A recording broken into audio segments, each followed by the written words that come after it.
The college football season is upon us, so here's my top 150 big board of players to watch out for in the 2024 NFL Draft. And as of today, my draft guide is now available for purchase either through PayPal or through Venmo. Be sure to include your email with that purchase because it is a Google spreadsheet, so I kind of need your email to be able to share that. But you'll get access to my full rankings, my full evals, and it's something that will be updated throughout the whole season, through the All-Star circuit, all the way up until the draft, and you will have it forever and always. And I'm doing it this way because of two reasons. One, it's just cheaper for y'all in the long run. It really is. It's a one-time payment of $30 rather than paying $5 to $10 a month on Patreon.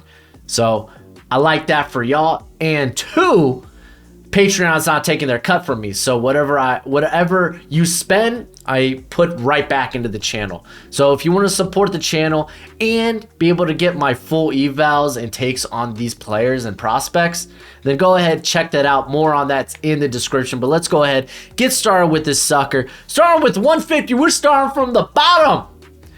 And we're starting with Jason Henderson. I talked about him in my linebackers video. I think at the end, I can't remember if he made the top 10 or not, but this guy led college football on tackles. He is a really good athlete, someone definitely to watch out for. He's one of the younger guys, I think, I believe in this class, coming from the 2021 recruiting class. Could definitely put more bulk on his body, but definitely someone to watch out for. Then we have Corey Foreman here, who honestly could end up being much higher on the list. It's just USC doesn't know what they want to do with him. Is he an off-ball linebacker? Is he an edge rusher? He's some sort of hybrid right now, and you can kind of tell with how his body's built currently at 6'4", 235. Number 147 or 148 is Damani Richardson. He is just a good safety. If you're like, I just want a good safety on my roster, Richardson is your guy. He's someone that we kind of honestly thought could have came out 2 years ago, and we've kind of been expecting it and waiting for it, but here he is now. We got Audric Esteem. I think I said that right. The run back at Notre Dame. This dude's just a big-bodied bruiser. I know a lot of people really wanted him higher on my running backs list, and I can see why. But he is just a bruiser. Like, he doesn't bring much to the receiving game. And it's not like he's got shimmy or shake. He is just do good bruiser. 146 is Nehemiah Pritchett out of Auburn. And I think I said this in my corner video. I was just kind of underwhelmed with both Auburn corners. DJ James as well. He's just a little further down here.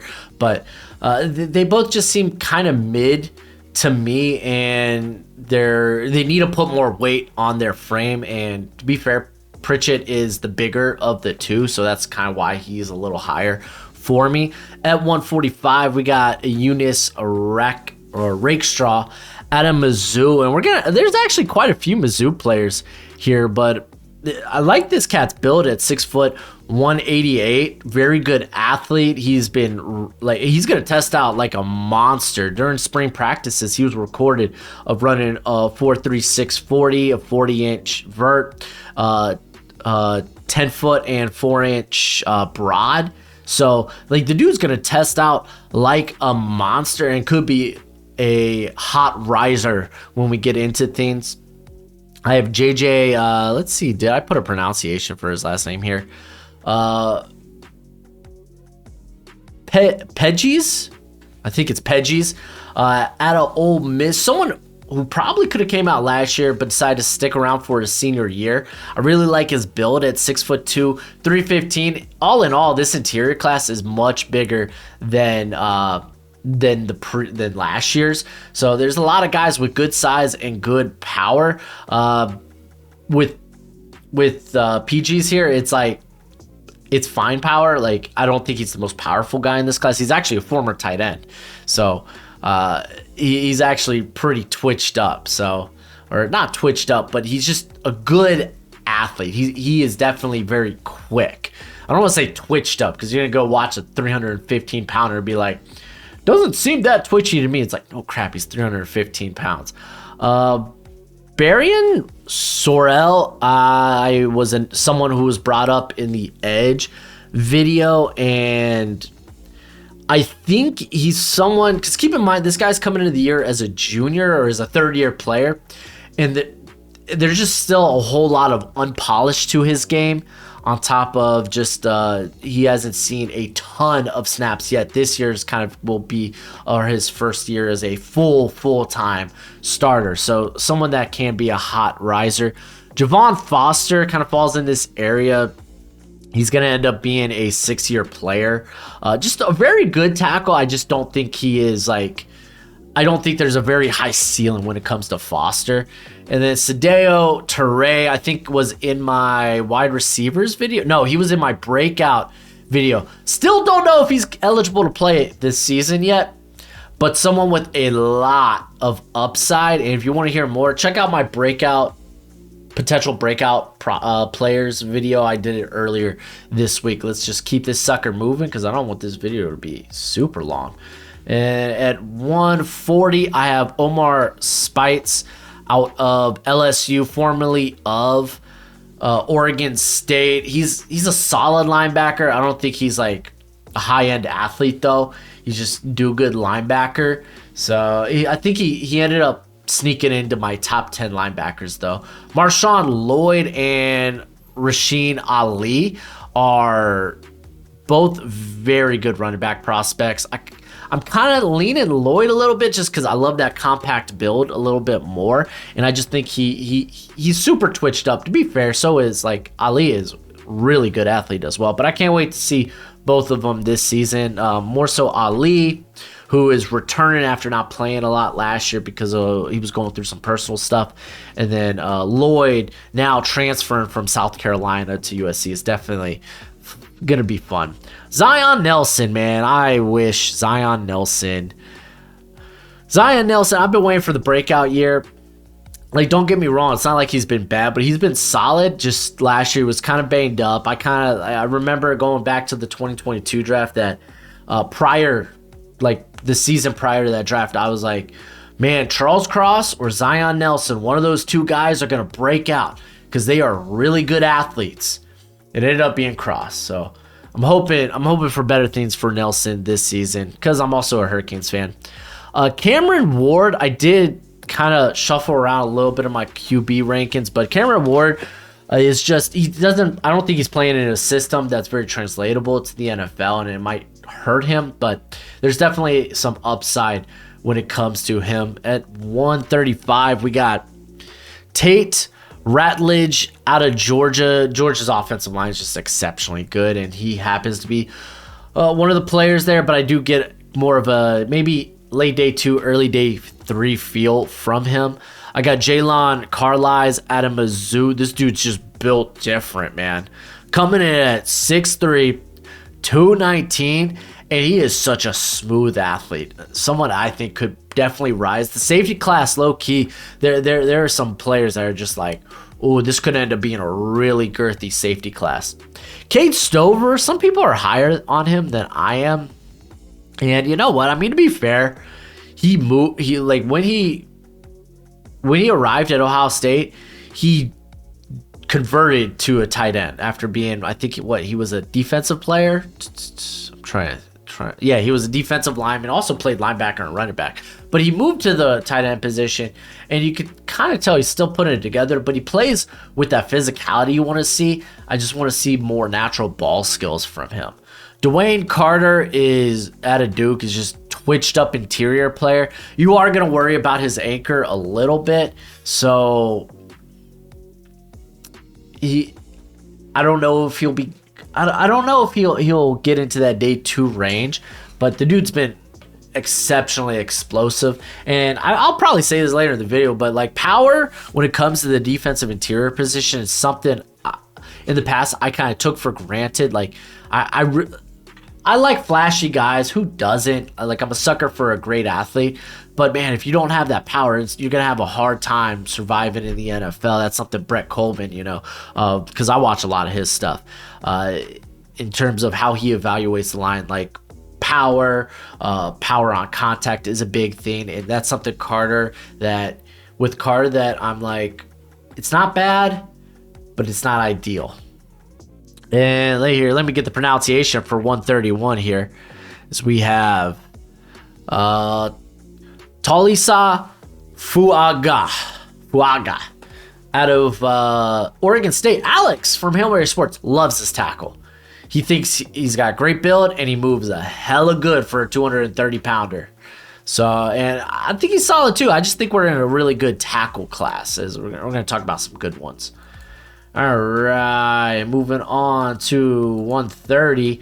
I have Mario Williams, and I could talk about Jacob Cohen kind of all in the same breath. To me, they're undersized slot receivers, and that's kind of why they're a little bit lower. John Morgan III, someone I've talked about extensively, whether it was in my Edge video or on the Draft Bros. If you don't know, I got a channel with Alex from Hail Mary Sports called Draft Bros. And I talked a little bit in our Edge video about John Morgan. He was someone that stood out to me when watching Kalijah Cansey last season for Pittsburgh. Now he's over here in Arkansas. So I really do think that he could be someone that could be a big mover, but he is an older prospect.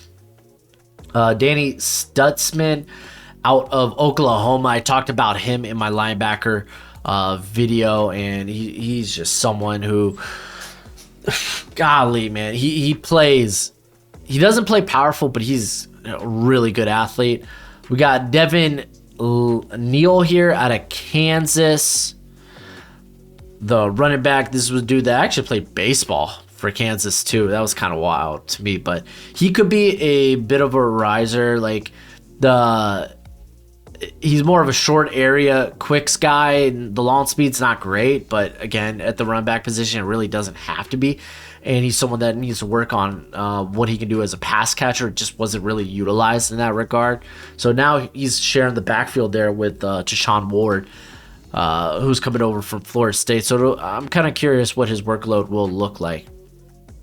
Gabriel Murphy out of UCLA. It's kind of wild. He's got a twin brother there, and it's very interesting that for me how much better he is than his other brother. Like I think his other brother, I'm trying to remember, Grayson. He's solid. Like for me, he's solid day 3 guy. But like Murphy, I think could sneak into that day 2 variety, man. He's really got a quick first step, and he's more complete in terms of what he does against the pass and what he does in the run game than his brother. And we got Malachi Moore. For me, he's one of the top slot corners in this class. It's just the nagging back issues need to be checked out.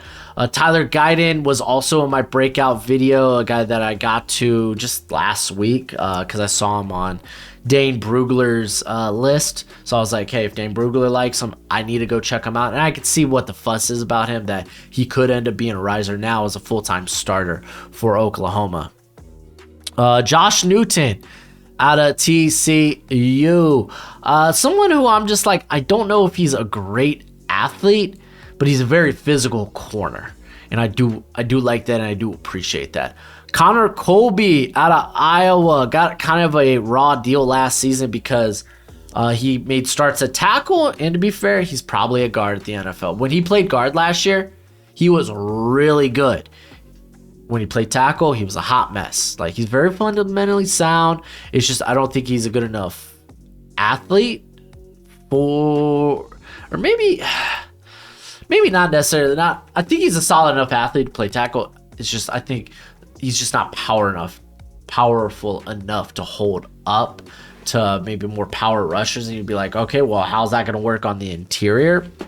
And I just think he's got a good build for the interior there. He is a little tall, though, so maybe you worry about leverage. Like, he's just, the play was so much better, and he looked more comfortable working inside a phone booth.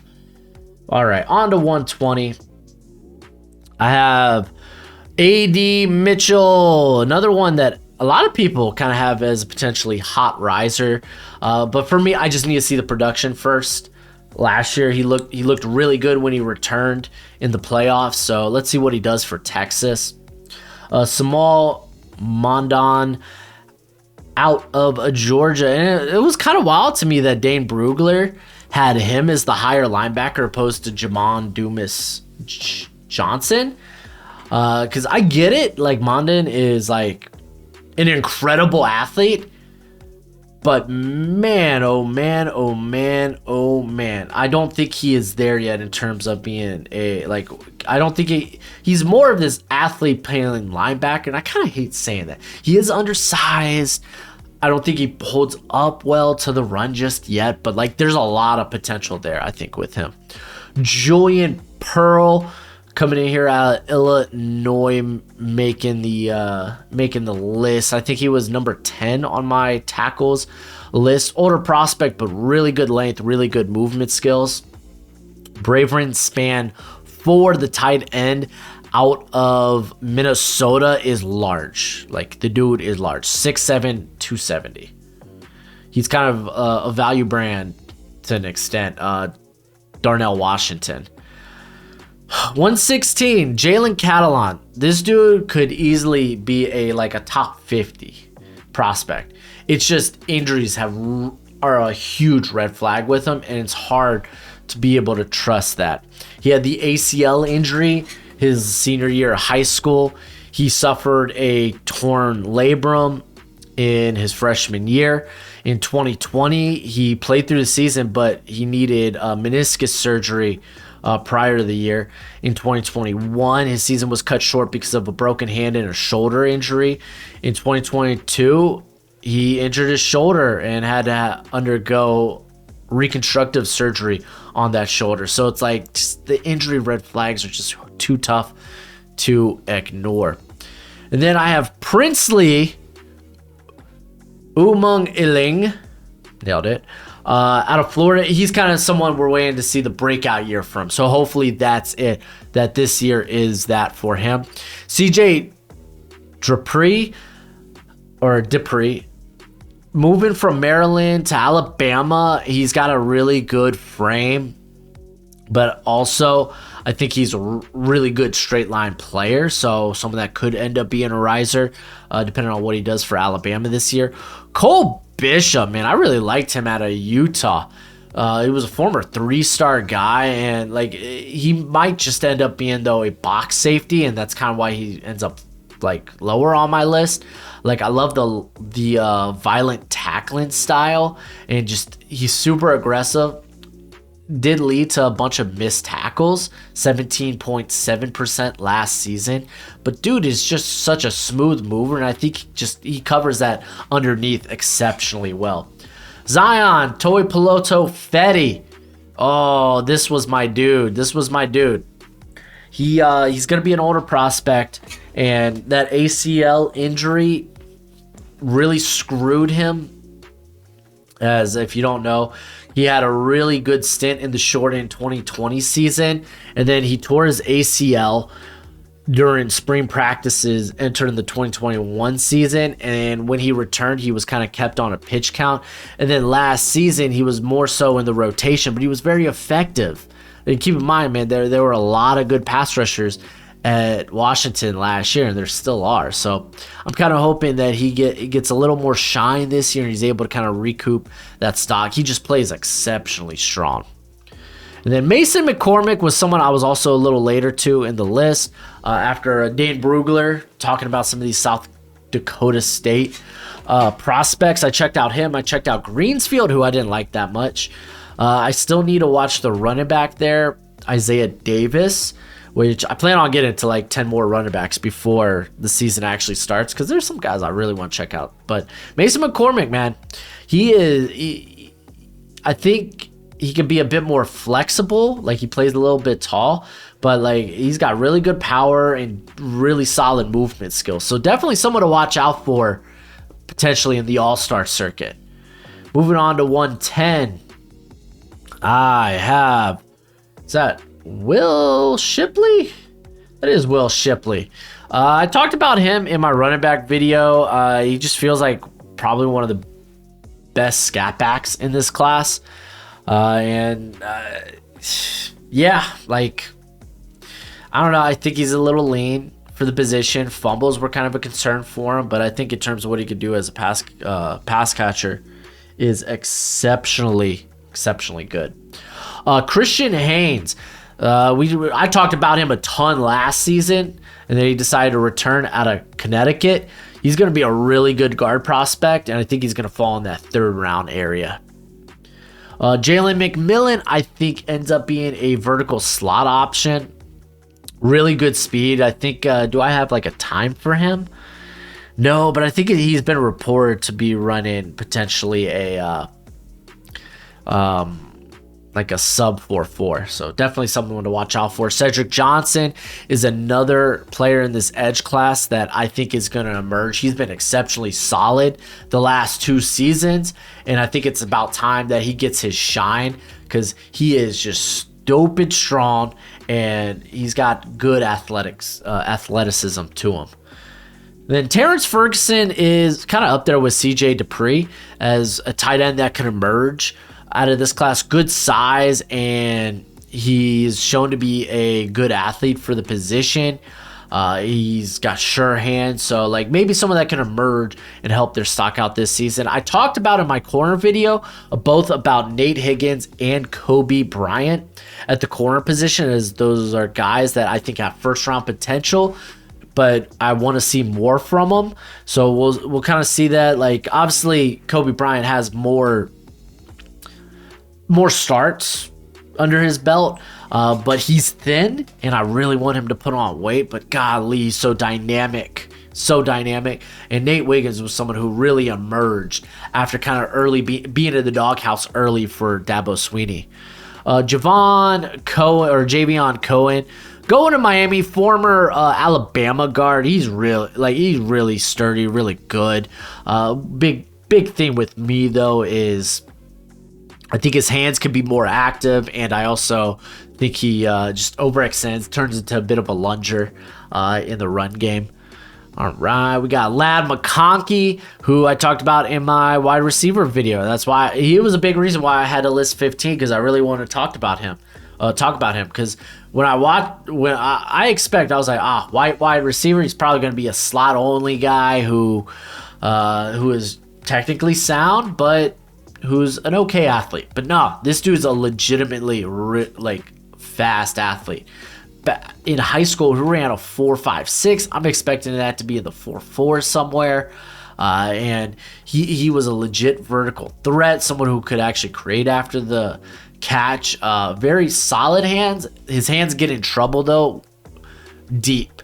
Like for someone who can tear the top off of a defense, I felt like he struggled tracking the ball, which led to some drops downfield. But he plays really strong too. Jack Sawyer, man, kind of wonky. I'm kind of hoping they play him more on the edge this season. So yeah, he was playing a little bit of off ball and stuff. They were using him as in a very versatile role, but I just want to see him get on the line and get after it, man. I really, really do. I think he could end up being a big riser as well. So let's go ahead and get into my top 100 here. Starting with Tyler Davis out of Clemson. I ended up dropping him quite a bit just because if you do consider, like, he is an older player. He'll be 23 when he gets drafted. So not the end all be all, but he is 6'2", 300 pounds. Doesn't have ideal length, so there's going to be, like, from his frame, there's going to be some things working against him, but man, he has been really, really good when on the field for Clemson. Ben Sinnott was someone I was late to in the process. To me, he feels like less athletic Chig Okonkwo, that he's very versatile. He can play halfback. He can play in the backfield. You kick him outside, wide. Like, okay, let's just look at where all he lined up. Like last season for the Wildcats, he had almost 150 snaps in line, over 150 in the slot, almost 100 in the backfield, and 7 out wide. So someone that they felt comfortable putting wherever on the field. I don't think he's as good as an athlete as Okonkwo, but I think he brings more physicality. So I get why a lot of people like him. Ladarius Henderson, I think he ends up being a tackle or a guard, in the NFL, and him going to Michigan and playing tackle doesn't bode well. Typically, I don't like Michigan tackles, whether it was Jalen Mayfield, we had Andrew Stuber, and then Ryan Haynes. So he's coming from Arizona State. I'm hoping that kind of ends my whole little bias apparently I have against Michigan tackles. We'll see, but I think I'm a fan of him as a potential guard in the NFL. Frentrell Cypress, someone who probably not a high-end athlete, more of a good enough athlete, but very physical, I think, press man guy. And then we got Brandon Dorless. Apparently, like, Oregon has him listed at 290. Apparently, he's down to 270. And he's looking to be exclusively an edge player. I'll move him from my tweener list to my edge list when I see it. So, yeah. Like, and that's the thing. I got questions about him if he's going to be an interior full-time. Because I think he could do a better job, better job with his leverage, like just establishing it and then maintaining it. And then is he explosive and twitchy enough to hold up on the outside? So I got a couple of questions there. Bucky Irvin, I'm a big fan of. Smaller back, but golly, man, he's one of the ideal scat backs in this class. Like, I think he edges out Will Shipley slightly. I love his route running ability, his ability as a returner, his ability to make plays out in space. Like, I'm just a big fan of him in that regard. Speaking of that, Malachi Corley, I don't know if this guy's going to be viewed as a slot receiver or if he makes the move to running back, because he had 40 forced missed tackles last season and, like, I think over 40%. I think it was it over 40% or 70? Why is 70 popping in my head? Yeah, okay. Over 40% of his routes were screens, and almost 70 of his targets came within the first 9 yards. So definitely someone who is an after the catch, but I think he's shown enough as a receiver to be like, this is a very good receiving running back. So someone definitely to watch out for. Ian Cummins turned me on to this guy. That sounded dirty. Matt Goncalves out of Pittsburgh. Really kind of the only reason I watch him, because he has him as a first rounder. I'm like, I see why people like him. I think he's still a bit unpolished with his hands, but I can see why people really like him. I'm kind of curious if he remains as good a mover as he was last year, because he's put on like 10, 15 pounds. So definitely a question there. We got Justin Jacobs, Junior Colson. These are two linebackers I really, really like. For me, I'm waiting for the bounce back year from Jacobs. He was banged up last year for Iowa, and now he moves to Oregon under Dan Lannon. I'm very excited. And Junior Colson was just fabulous last season. These are two guys that could rise up big time, in my opinion.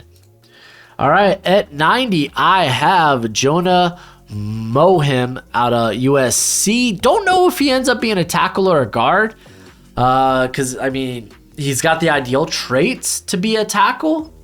He's got the length, the core strength, the frame, the movement skills, but he did struggle to anchor against speed to power guys.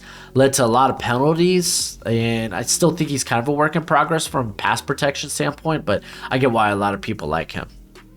Tony Grimes coming in here at 89. I'm a mark for Tony Grimes. I'm just going to say it that way, dude. I really liked this guy last year. Didn't have the ideal season for North Carolina. Now moves to Texas A&M, hoping that they can get him prepared for the NFL. And yeah, I'm a big fan, dude. I think he's a really good athlete that I think there's a lot of potential with Tony Grimes. Zachary Franklin, I'm a huge fan of, someone who plays bigger than he is. He will not allow himself to get pressed at the line of scrimmage, and I love that about him. I don't think he's like the fastest guy, the twitchiest guy, but he was extremely successful at UTSA, breaking receiving records and then breaking his own records the following season. Now he goes to Ole Miss, so I can't wait to see him in the SEC. McKinley Jackson and Dante Corleone are kind of birds of the same feather to me. They're both plus size guys on the interior that can play nose, but have that twitchiness and just get after and mentality that could be really good pass rushers. So potentially guys that could be big risers. Hey, Michael Penix here at 85 for me. I moved him up because if he can stay healthy this season, he's probably going to be talked about as a late first, early second rounder. It's just the injury red flags are really scary. And honestly, that's what kind of sank his stock for me. But I mean, you can't deny the talent. Like, he's got a good arm. So we'll see how everything plays out for him this year. DJU, if you followed me last season during the draft process, you know I was a big mark for DJU, that I had him as a first round quarterback, and unfortunately when I released those quarterback rankings, his next game was that Syracuse game, and I was just like, bro. And we saw bits and pieces of the DJU the year prior that we didn't like, that we're like, we looked at it, was like, yeah, you're kind of a developmental guy. But now he goes to Oregon State. It's a more pro style scheme. I'm still holding hope, because this was a guy that a lot of people thought was going to be a top 10 pick. Bryson Nesbitt, very good athlete at the tight end position. We got Bryce Foster, who's coming off an injury last year, but he's kind of the complete package, could be a big riser. Or Rondé Gadsden second. He's a big slot to me. I know Syracuse lists him as a tight end. He doesn't play tight end for Syracuse. He's playing more of a slot role. So to me, big slot receiver. Going to number 80, I have Christian Mahogany out of Boston College. Probably would have been a draft prospect last season, if not tearing his ACL prior to the opener last year. So expect him to kind of help his draft stock. He's just big burly man that plays strong. Gotta love it. Tyler Nubbin, man, you love this dude's size, length, and athleticism. Very explosive. And I mean, could have been a top 100 pick last year. I think that's where I had him. So I was kind of surprised he decided to come back and return. Riley Leonard, I got to him after I did my quarterback video, because honestly, like, my quarterback rankings were the first thing I pushed out. So Riley Leonard, I got to later on the list. I see why people like him. I think he's got a fine arm. I think he can make plays with his feet if he needs to. I think he's a decent processor. It's just I want to see maybe more composure. Nah, that's not the word I'm looking for. I want to see him anticipate better on his throws and the ball placement to get a little bit better. Moose Muhammad, the third, out of Texas A&M. Great build. I'm curious if he's more than a slot guy, though. Jordan Morgan out of Arizona. Great mover. Could end up being a hot riser. Kind of put his name on the map last year, decided to come back. Chris Abrams-Drain. He's undersized, but boy, this guy gets after it. Love the ball skills, former wide receiver. Jaheim Bell, probably more akin to Chigakonkwo, where he's capable of doing a little bit of everything. I mean, so much so, last year South Carolina actually gave him the keys to the backfield, and where he started at running back 2 games. So Bell, I'm excited to see what he does for Florida State. Florida State's got a sick squad. They really do. Got Akeem Mesidor, kind of curious. Another guy that's a tweener. Is he going to be more of an interior player? Because if so, needs to put on more weight. Or is he going to play more on the outside? But he's very versatile in that regard. Nazir Stackhouse is just good. Great play strength. Can get after it. Last season, he was kind of this space eater. A guy that they wanted to be someone that demanded double teams to kind of free up the pressure off guys like Nolan Smith and Jalen Carter. And he did that. He did that very effectively. So Stackhouse is definitely a day 2 guy at the very least. Don't know if he really has that upside to be a day 1, but definitely a day 2. And then Cedric Van Pran couldn't fit his other name in there, Granger. Guy just added more names. The dude's got, I think, the longest name in the class. But just very good center. Just solid center. I don't know if the upside's great with him. I think he is a good athlete. But for me, I think what he's shown in the last 2 seasons as a starter at center, I look at it and I'm like, yes, I like it. And if you got it this far in the video, let's go ahead and just promote the draft guide once again. One-time purchase, $30 via Venmo or PayPal. Remember, include your email with the payment because it's a Google spreadsheet. You will get access to that. It gets updated all throughout the season.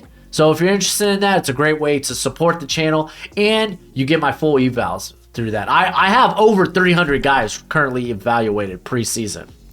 Your boy been working. Let's go ahead, get to number 70, which is Brandon Coleman, someone who I was also late to. And to be fair, I only watched this. I only decided to go back and watch him specifically because Connor Rogers mentioned him on the NFL Stock Exchange. I was like, oh, okay. Well, I could go back, watch Steve Avila tape and see how Coleman did. And the dude's a big boy. 6'6", 325. Yeah, mammoth of a man. And you know what? He is strong. He is stupid strong. But some of the things I'm like, I wonder if he's going to work on this, or if he can be caught flat-footed in the passing game, that quicker pass rushers can dip and get the corner on him. And I'd like to see his hands be more active, but I get it that this dude's much quicker than you'd expect from a guy his size. Jalen Conyers. Here, I got a pronunciation in here. Conyers. I'm curious. No one's talking about him. Am I just wrong about this dude? Like, 6'4", 265. I think he might not be like the fastest guy, but this dude's got good long strides. I think he's just tough to bring down after the catch. Like, he's a legit receiver, and he's a legit, like, 21 forced missed tackles, big number. Like, what am I missing? Or maybe people haven't gotten to him. I don't know. I really liked him. You let me know what you think in the comment section below. Troy Fontanu. Of course, I didn't put a pronunciation for him, but he plays tackle. Probably, he looks like a guard. He's going to be a guard. I don't think he's got the length to play tackle, but like, he ends up being a really good guard prospect. Like, really, it really does. Like, he shows off that upper body strength when playing in a phone booth. Like, his hands are precise and active. He's quick out of the stance, shown to be a good mover. Like, once you start looking at him like a guard prospect, you're like, oh, behave. Donovan Edwards, exciting. Dude is lightning. Which, I guess, does that make Blake Corum thunder? Because that's kind of wild. Tommy Eichenberg, another cat that Alex loves as a first rounder, I guess. I think. I don't want to misquote him. You could go check out Hail Mary Sports' videos on linebacker. But Eichenberg, I get it, man. To me, he feels exceptionally solid. It's just, I think there are guys with a bit better upside in this class.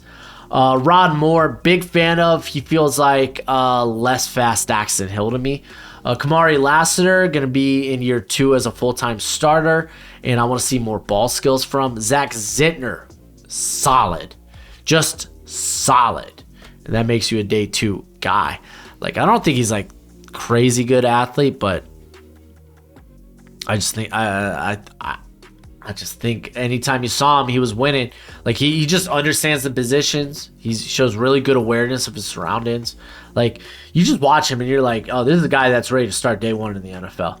Cedric Gray, just a very good run stuffer and a very good athlete. Want to see more ball skills, but I'm very eager and excited to see what lies behind the corner for him. Who else we got? Andrew Makuba, I've seen in first rounds, and I get it, man. The dude's a wonderful athlete, insane. And hopefully, he was kind of plagued by injury most of last season, so if he has the big bounce back, yeah, he instantly crawls back up the list. Okay, we got at number 60, JJ McCarthy. I feel like he's a year away, man.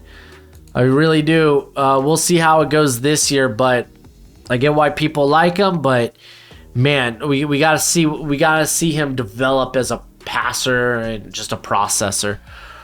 Raheem Sanders is just fabulous. You love the size, you love the speed. I want to see better vision from him. You got Rook. Let me get the pronunciation out. Orohoro. Or Horohoro. Golly, dude. That's a hell of a name. I love it. Could be a hot riser. Very explosive. Like just a lot of talent. Just a bit raw in his technique. And then Talik Williams. Kind of interesting because this is someone who has been reported, just been fluctuating all over the place with his size. Like he's cut down like tremendously. He's cut a lot of weight. So I'm kind of curious if we will see him retain a lot of his power, because it's been like a dramatic, because like I have him listed as 315. He's been reported to be down to 295. That's 20 pounds. I want to see what that power looks like, or if it disappears. KJ Jefferson, I think some people peg Joe Milton. I think Jefferson might be closer to an Anthony Richardson than Joe Milton. Though I think Milton does a better job of working inside a structure. KJ Jefferson's kind of the opposite of that. We'll see, though. I think Jefferson's a very exciting prospect. Johnny Wilson is a huge receiver. 6'7", 240. Huge wingspan. This guy's long strides are scary. And he's very much just like a one-cut guy. But like you see the crispness. Donovan Jackson, wonderful athlete. And I think it's just kind of putting it all together still. But someone that could also be a big riser. Juice Wells Jr., huge fan of. I think he ends up being I think this is probably around his area. Some people were like, oh, first round. I don't know if he exactly has the upside to be a first rounder, but what he does after the catch, and he's just a smooth mover. Speaking of smooth movers, Graham Barton, he's kind of a knockoff. I hate saying knockoff. More of a value brand Peter Skoronski in this class. Travion Henderson kind of needs to bounce back after injuries held him down last year, but there's a lot to like about him as an athlete, like just explosive out the wazoo. Now, on to the top 50. We're going to be starting with Bo Limmer out of Arkansas. I'm a sucker for this cat. Now he moves to center after playing guard. And I think you just watch him and he just shuts down guys. Like I don't know where most people are with him, but I don't see enough people talking about him. Big fan. Liatu Latu, like in this edge class, it's kind of missing that tier 2 of guys. And Latu should be mentioned in that tier 2. It's just the injury is very scary. And it's nice to see that he came back, and it's a neck injury, so it's very scary. He went to Peyton Manning's doctor, and Washington was scared to even play him again. So he makes a transfer because he wanted to continue his career to UCLA, and like, there's a lot to like about him, man. From like this dude he ticks all the boxes if you're looking for a finesse pass rusher. Chris Jenkins. I had a bit of a change of heart after I heard he's actually bigger than what Michigan lists him out at. So that's encouraging, but power was never a concern with him.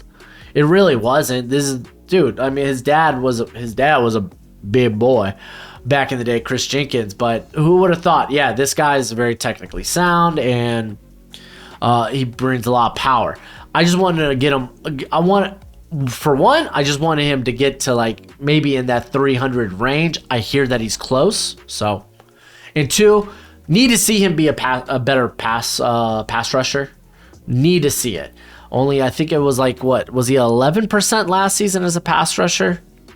9% win rate as a pass rusher. So I need to see him be able to push that pocket. But I can see why a lot of people like him. Very good run stuffer, run defender, and I want to first see the weight gain, then the pass rush stuff go up. But I get why a lot of people like him. I get why. Luke Lackey, I was late to. He was someone I just got around to the last couple of weeks. And yeah, he is. The Iowa tight ends be really good. He's not as good as an athlete as Sam Laporta, but I think he's got much better hands. And honestly, he's got better size. He's up to like 62, 252. So he's got the ideal frame. So like, yeah, he's definitely someone to watch out for. Blake Corum. I love Blake Corum. For me, I think he would have been running back. No, that's not true. Running back 2? I don't know. It would have been a toss-up between him and Gibbs for me last season. And like for me, like Blake Corum's just a very high floor running back. We got Blake Fisher now here at number 45. A guy that it just hasn't all clicked for yet. It hasn't all clicked for yet, but he's got the size, length, and physical athletic profile. Rome Odunze and Troy Franklin are, to me, like kind of this next tier of wide receivers to see, okay, who will make that jump to potentially be this first round pick, because both are really good athletes. I think Franklin's a bit more put together as an actual receiver, but like both are really good, and the Pac-12 is gonna be fun to watch in its final year apparently. We got Braylon Allen, running back out of Wisconsin, just a really good mover at his size, great vision, hard to bring down. Could, in all honesty, he's gonna contest for my running back 1. Denzel Burke, ideal press man corner, needs to bounce back after a lackluster season last year. I think part of that was injuries with him too. But here at 40, I also have Jason Marshall Jr. at corner. So him and Denzel Burke are kind of the same tier as me, guys that I'm looking to see do much better this season. Braylon Trice, monster pass rusher. I like the size. I like the power profile. I don't think he's completely I don't think he's like the most flexible, the bendiest guy, but he was definitely a monster last season and probably ends up being a first rounder. Dwight McGlothern, I really like, another guy I don't see too many people talking about as a potential first rounder. I get it, not a high end athlete, but I think someone who's also someone who has a good nose for the football and very good technique and press. Javon Butler, dude, might only be a slot corner, but golly, dude, if you liked Jatavius Martin last year, Butler's that much better. This guy flies around the field, and he's got that dog in him. James Williams, safety out of Miami, he's just built different, man. He's a very good mover at 6'5", 215. Very good mover. Trey Benson is my favorite running back in this class. For me, he would have been a day 2 guy last year. This year, I think he could maybe flirt with that first round. I think ultimately, I don't know if we really have a running back that goes first round this year, but Benson, I love the contact balance. I love the speed. I love what he could bring as a potential pass catcher if they utilize him more in that regard. He has good return skills. Just a big fan. Bo Nix, Jackson Dart. Listen, as of right now, I have seen crap. I have seen nothing that Spencer Sanders is going to start ahead of Jackson Dart. And you know what? I just might end up being wrong about Dart, but I watched Dart and I liked how he played the game. He plays with grit, and I thought he was let down consistently by his receivers and by his offensive line. Bo Nix seems to be someone who's finally put it together. Like, we knew he was someone who had this like potential first round pedigree, not pedigree, but this first round potential. And then after just terrible years at Auburn, the move to Oregon really kind of resurged his career. So I think he's going to be someone that's going to be talked about in that next tier of quarterbacks after Caleb Williams and Drake May. Cooper Beebe, exceptionally solid player. There's nothing really I think you can say to I don't think you really can say much negative about him. He wins, and he wins well. Michael Hall Jr., I get it. Some people aren't going to like the size at 6'2", 229. The length's not great, but I think he does a good job of pinballing around, and just he consistently makes plays in the backfield. All right, on to the top 30. We're going to start here with Jatavion Sanders. A bit undersized, but an exceptional receiving threat at the tight end position. Jeremiah Trotter Jr., I don't think he's as high-end as an athlete as his teammate Barrett Carter, though I think he's more put together, whether it's like how he plays the passing game. The dude's just never out of position, or how he defends the run. Xavier Worthy, that boy be fast, but he needs to get some more size. JC Latham is just not completely put together yet. Like, I get it from a physical and athletic standpoint. Like, you look at him and you think first rounder, just not technically sound, especially in the run game. Should be winning a lot more with his type of traits. Barrett Carter is just an outstanding athlete, like the scariest linebacker duo in the country. I think Georgia might have something to say about that, but like, it's close. Caden Bullock, dude. I think he got up to 190, and he's just a playmaker. And at his size, and he was playing at 180 last year, he was not afraid to play around the line of scrimmage. I'm a big fan of his. Mason Smith, he didn't play last year, tore the ACL on the celebration, which kind of sucks. But someone who was primarily used as an edge his freshman season that has a lot of upside to him. We just kind of need to see it this year. Jamon Dumas Johnson, I think, is the most well put together linebacker in this class. He is the leader of that Georgia defense. He makes sure everyone's in position, and I think he just plays exceptionally well. He doesn't have size concerns. He's built well at 6'1", 245. I think he just ends up, I think he's ready for the NFL. Kalen Keene, he's a little short, but that's fine. This dude's been shut down. He's shown ball skills. You love to see it. Cameron Kitchens, the best playmaker at the safety position in this class. Insane movement skills. Let's go to my top 20. Starting with Kingsley Sumatia.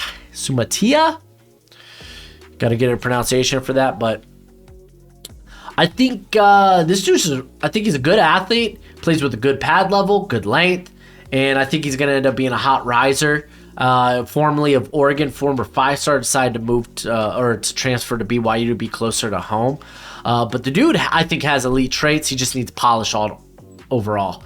Keon Coleman, I think, ends up being a big riser in this class just because he's got that prototypical X size and he just wins. Did it at Michigan State. I think he's going to do it next year. Quinn Ewers at 18. He needs to cut down on the bad decision making sometimes, but in terms of the arm strength, arm velocity, the dude whips it well, and he's a plus athlete. So like, there's a lot to like about Ewers. It's just, I think he needs to cut down on the turnover worthy plays. Amaris.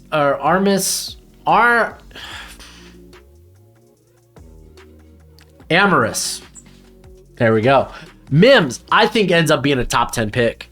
Based on what we just saw in the college football playoff where he shut down Ohio State and then TCU, I think he ends up being a top 10 pick, man. There's like, he's got it. He's got size, length, speed, power. He's got it. It's just we haven't seen it for a full season. Cooper DeJean. I don't know if he ends up moving to safety this year for Iowa, but I think he's good enough to play corner. I think the dude's got a great nose for the football. I think he's a really good athlete.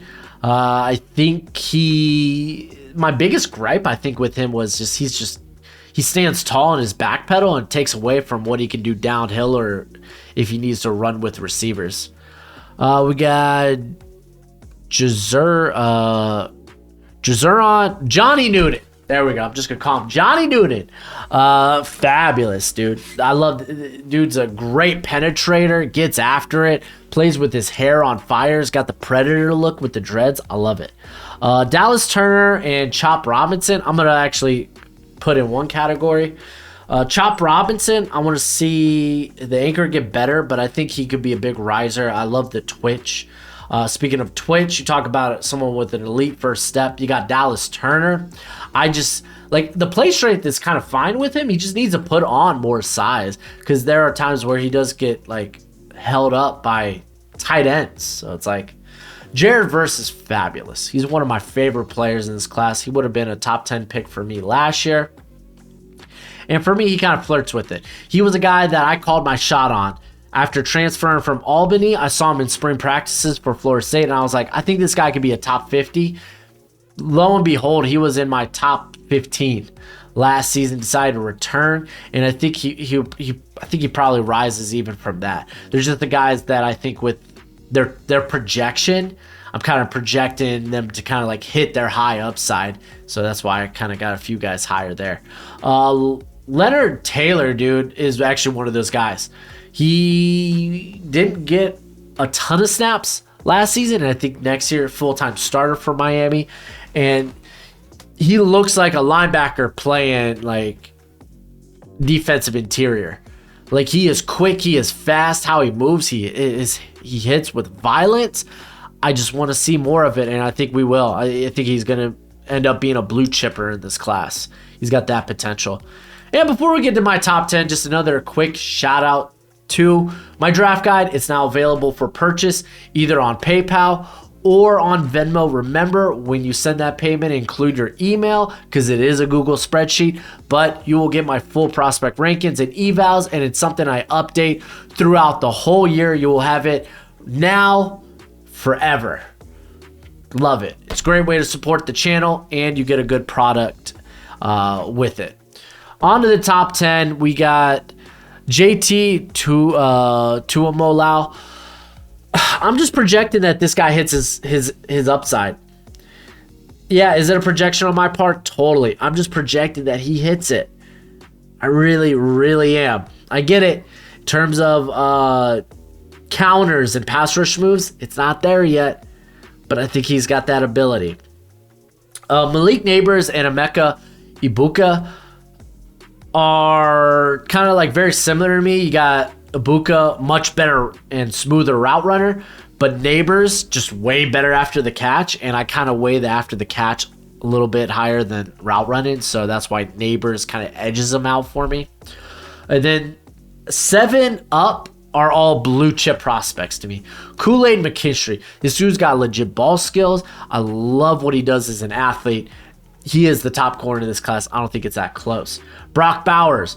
He plays for Georgia. He may come in at only 230, but he plays strong. You don't think this guy can block? He can block. And he is just a great receiving threat. And then Olu Fashanyu, Joe Alt. I think it's going to be a close. It's basically for me, OT1. OT1 this is 1A, 1B. Both these guys are going to be vying for that top spot, and maybe even Mims. So it's going to be good. Regardless, these guys are fabulous. And then for me, the top 3 are in a league of their own. And I'm going to say this. I really contemplated putting Marvin Harrison Jr. at 1. But at the end of the day, it's like quarterback value just means more. So those guys kind of got edged out. But Marvin Harrison Jr. is on those guys' level. He is the top wide receiver in this class, and you could nitpick and be like, okay, he's not exactly the fastest guy, but it's probably going to be like a 4.5 guy, or maybe even 4.48.